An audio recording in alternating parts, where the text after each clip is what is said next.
الحمدللہ رب العالمین والعاقبۃ للمتقین الصلاۃ والسلام علی اشرف الانبیاء والمرسلین اما بعد۔ محترم ناظرین و سامعین و حاضرین کرام، السلام علیکم ورحمۃ اللہ وبرکاتہ۔ میں علامہ حافظ محمد رضوان بیگ ایک مرتبہ پھر آپ کی خدمت میں حاضر ہوں، اور آج ہم عجائب القرآن سیریز کا ایک اور تعجب خیز واقعہ، جس کو اللہ تبارک و تعالی نے قرآن مجید برہان رشید میں ذکر فرمایا، آپ کے سامنے لے کر حاضر ہو رہے ہیں۔ اللہ تبارک و تعالی کی بارگاہ میں دعا ہے کہ اللہ تعالی ہمارا واقعات بیان کرنا اور سننا اپنی بارگاہ میں مقبول فرمائے۔ اور واقعہ شروع کرنے سے پہلے آپ کی خدمت میں ایک ریکویسٹ کرنا چاہتا ہوں کہ اگر آپ کو ہماری یہ ویڈیو پسند آئے تو آپ میرے چینل علامہ حافظ محمد رضوان بیگ کو سبسکرائب لائک ضرور کیجیے گا، اور بیل آئیکن پر بٹن کا ضرور دبائیے گا، تاکہ مزید آنے والی اسلامک انفارمیٹیو ویڈیوز آپ کے سامنے ہم لا سکیں۔ تو آئیے ناظرین، آج کے واقعے کو ہم شروع کرتے ہیں۔ آج ہم جو واقعہ آپ کے سامنے لے کر حاضر ہو رہے ہیں، وہ واقعہ قرآن مجید میں اللہ تبارک و تعالی نے کچھ اس طرح ارشاد فرمایا کہ یا ایھا الذین آمنوا لا تکونوا کالذین آذوا موسیٰ فبرأہ اللہ مما قالوا۔ 22واں پارہ اللہ تبارک و تعالی ارشاد فرما رہا ہے، اور یہ جو واقعہ جس بارے میں ہے وہ منسوب ہے دوڑنے والے پتھر کے نام سے۔ جی ہاں ناظرین، دوڑنے والا پتھر۔ واقعہ کچھ اس طرح ہے کہ حضرت موسیٰ علیہ السلام جو قوم بنی اسرائیل کی طرف نبی بنا کر بھیجے گئے، آپ کی قوم بنی اسرائیل تھی، تو اس بنی اسرائیل میں ایک فحش سی رسم وہ رائج تھی، اور وہ کیا رسم تھی کہ قوم بنی اسرائیل جب غسل کیا کرتے تو جمع ہو کر اجتماعی صورت میں برہنہ حالت میں وہ غسل کیا کرتے تھے، تو کسی قسم کی کوئی ان کو شرم حیا نہیں تھی، ایک ان کی ایک رسم تھی۔ تو لہٰذا حضرت موسیٰ علیہ السلام کیونکہ آپ کو اللہ تبارک و تعالی نے نبی اور رسول بنا کر بھیجا تھا، تو آپ کی عصمت نبوت اس بےغیرتی کو گوارا نہیں کرتی تھی، تو آپ کبھی اس طرح لوگوں کے سامنے برہنہ حالت میں کبھی غسل نہیں کیا کرتے تھے۔ تو لہٰذا جب آپ غسل کرتے تو کوئی ایسا جگہ تلاش کرتے کہ جہاں یا تو کوئی موجود نہیں ہوتا، یا اپنی تہمت پہن کر آپ غسل کیا کرتے تھے۔ قوم بنی اسرائیل نے جب دیکھا کہ موسیٰ نے کبھی لوگوں کے سامنے غسل نہیں کیا، تو انہوں نے ایک عجیب سا پروپیگنڈا کرنا شروع کر دیا، اور لوگوں میں یہ چرچا کرنا شروع کر دیا، یہ پھیلانا شروع کر دیا کہ چونکہ موسیٰ بنی اسرائیل کے سامنے برہنہ حالت میں جس طرح عام بنی اسرائیل غسل کرتے ہیں نہاتے ہیں، اس طرح نہیں کرتے، تو لہٰذا یا تو حضرت موسیٰ علیہ السلام کے جسم پر برس کے سفید داغ ہیں، یا پھر کوئی ایسا عیب ہے کہ جس کو موسیٰ علیہ السلام چھپاتے ہیں۔ اور انہوں نے کوچا کوچا جگہ جگہ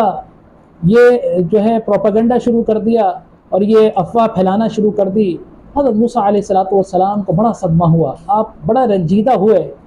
لیکن ناظرین حاضرین کرام، اللہ تبارک و تعالی جو کلیم اللہ موسیٰ کا رب ہے، اللہ تبارک و تعالی کو حضرت موسیٰ علیہ السلام کی یہ تکلیف گوارا نہیں گزری، تو چنانچہ اللہ تبارک و تعالی نے ایسا ذریعہ بنایا کہ جس سے حضرت موسیٰ علیہ السلام کی براءت کو ظاہر کیا جائے۔ تو اللہ تبارک و تعالی نے، جی ہاں جناب، اللہ تبارک و تعالی نے ایک ایسا ذریعہ بنایا کہ جس کے ذریعے حضرت موسیٰ علیہ السلام کی براءت کو اللہ تبارک و تعالی نے ظاہر فرمایا، اور اس واقعے کو اپنی کتاب یعنی قرآن مجید میں اللہ تبارک و تعالی نے بیان فرمایا۔ ہوا کچھ اس طرح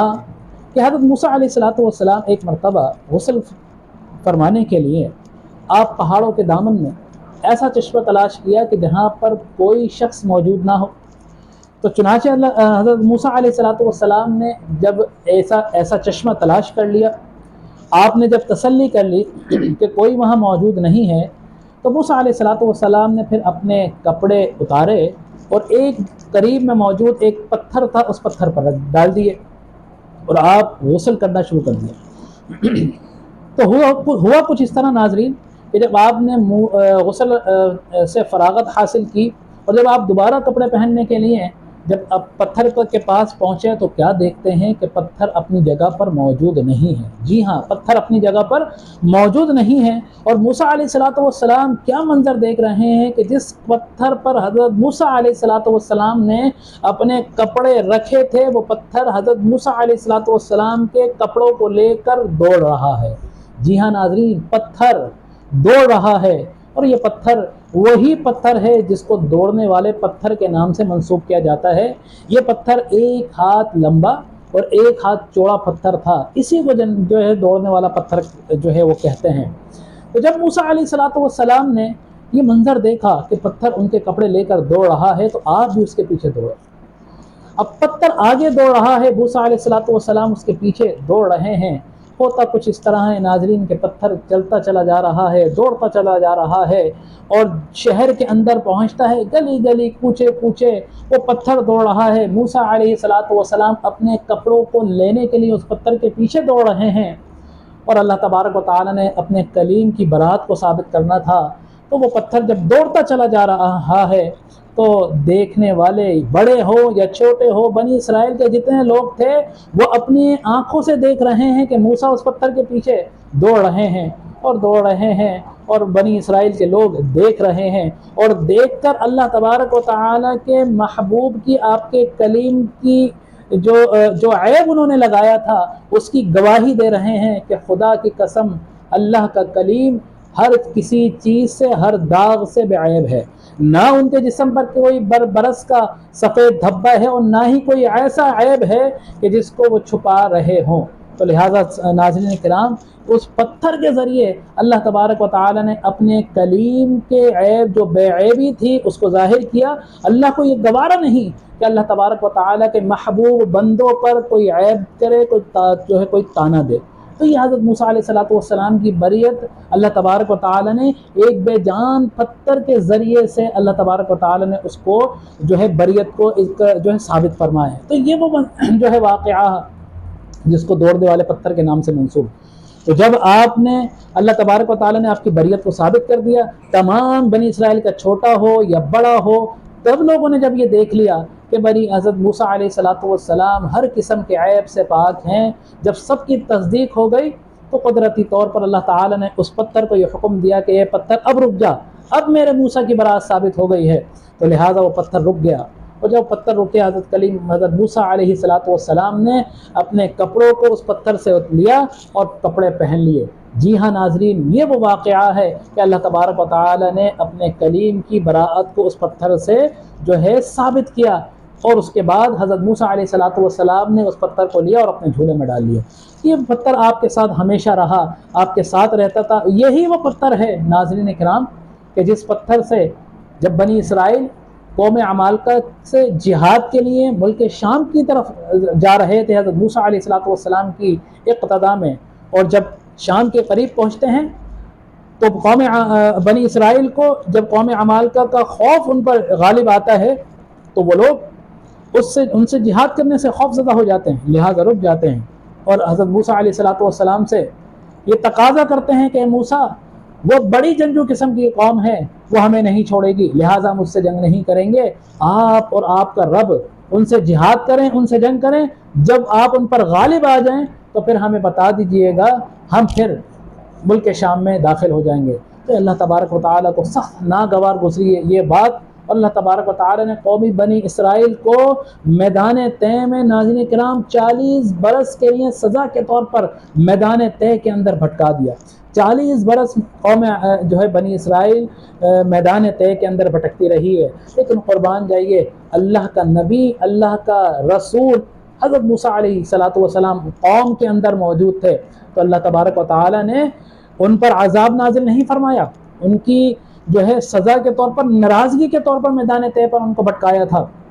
تو لہٰذا جب وہ میدان طے میں 40 برس بھٹکتے رہے، اور جب بھوک و پیاس ان پر شدت جو ہے غالب ہوئی، تو موسیٰ سے عرض کی کہ موسیٰ ہمیں بھوک لگ رہی ہے۔ اللہ تعالیٰ کی بارگاہ میں حضرت موسیٰ نے دعا فرمائی تو میدان طے کے اندر من و سلوہ اللہ تبارک و تعالیٰ نے آسمان سے نازل فرمایا، اور من و سلوہ انہوں نے جو ہے کھانا شروع کیا، تو انہوں نے اللہ تبارک و تعالیٰ کی نعمت کو کھایا۔ اسی طرح جب ان پر پیاس کی شدت غالب ہوئی تو ناظرین کرام، جب قوم بنی اسرائیل نے حضرت موسیٰ سے تقاضا کیا پیاس کا، تو اللہ تبارک و تعالیٰ کی بارگاہ میں جب موسیٰ نے دعا کی تو اللہ تبارک و تعالیٰ نے فرمایا کہ اے موسیٰ، یہ پتھر جو تیرے پاس ہے، اس پتھر پر اپنا عصا مار، جب تو یہ عصا مارے گا تو دیکھے گا کہ خدا کی قدرت کا اظہار ہوگا۔ تو ناظرین کرام، جب حضرت موسیٰ علیہ السلام نے اسی پتھر پر، جی ہاں یہ وہی پتھر ہے کہ جو حضرت موسیٰ علیہ السلام کے کپڑوں کو لے کر بریہ ثابت کرنے کے لیے دوڑا تھا، جب آپ نے عصا مارا تو اس پتھر سے 12 چشمے نمودار ہوئے، اور 12 قبیلوں نے اس چشمے سے اپنے آپ کو بھی سیراب کیا، اپنے جانوروں کو سیراب کیا، اور 40 برس تک اللہ تعالیٰ کی طرف سے من و سلوہ اور اس پتھر کی وسیلے سے پانی کو وہ پیتے رہے۔ تو یہ واقعہ ہے جو اس پتھر سے اللہ تبارک و تعالیٰ کی قدرت کا اظہار ہوا، یہ تعجب خیز واقعہ ہے، اور یہی وہ پتھر ہے کہ جس سے حضرت موسیٰ علیہ السلام کے معجزوں کا اظہار ہوا۔ تو ناظرین کرام، یہ واقعہ قرآن کریم کا ہم نے اپنے عجائب القرآن سیریز سے ایک تعجب خیز واقعہ دوڑنے والے پتھر کا آپ کے سامنے رکھا۔ اللہ تعالیٰ کی بارگاہ میں دعا ہے اللہ تبارک و تعالیٰ ہمارا بیان کرنا اور آپ لوگوں کو سننا اپنی بارگاہ میں مقبول فرمائے، اور اگر اس میں کوئی کجی، کوئی کمی، کوئی غلطی سرزد ہو گئی تو اللہ تبارک و تعالیٰ کی بارگاہ میں بدست دعا ہم اس بات کی معافی مانگتے کہ اللہ تعالیٰ ہمیں معاف فرما۔ اور آخر میں ویڈیو کے اختتام سے پہلے آپ سے پھر ایک مرتبہ ریکویسٹ کروں گا، درخواست کروں گا کہ میرا چینل علامہ حافظ محمد رضوان بیگ کہ ہم بڑی محنت سے آپ کے سامنے انفارمیٹیو ویڈیوز لے کر آتے ہیں، تو آپ سے درخواست ہے کہ ہمارے اس چینل کو سبسکرائب کیجئے، لائک کیجئے، بیل کا آئیکن پر بٹن دبائیے، تاکہ زیادہ سے زیادہ ویڈیوز جو انفارمیٹیو ویڈیوز ہوں آپ کے سامنے ہم لا سکیں، ہم پیش کر سکیں۔ آپ بس اسی آخری گفتگو کے ساتھ آپ کی خدمت میں سے اجازت چاہوں گا۔ السلام علیکم ورحمۃ اللہ وبرکاتہ۔